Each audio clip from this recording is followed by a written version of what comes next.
อยากสิฝากบอกน้องนุ่งลูกหลานเด้อถ้าหากว่าผู้ใดที่กำลังคล้องตัวเป็นโสดแล้วก็มีความสุขแล้วก็คิดว่าเจ้าของนี่สิอยู่เป็นโสดไปจนฮอดมื้อสิ้นลมหายใจสุดท้าย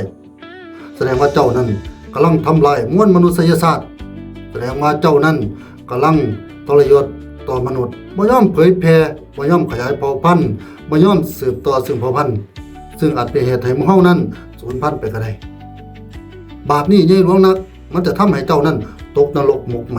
ทำให้เจ้านั้นต้องไปรับบาปรับกรรมในนรกส่วนผู้ใดก็ตามที่มีครอบครัวมีลูกมีผัวมีลูกมีเมียเรียบร้อยแสดงว่าเฮานั้นทำหน้าที่ของเฮา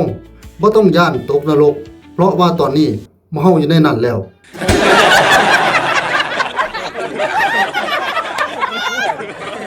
ตัวสิฮอดมือเฮาสิล้มเฮาก็สิลืมละตัวว่านรกมันเป็นจังไดWhy?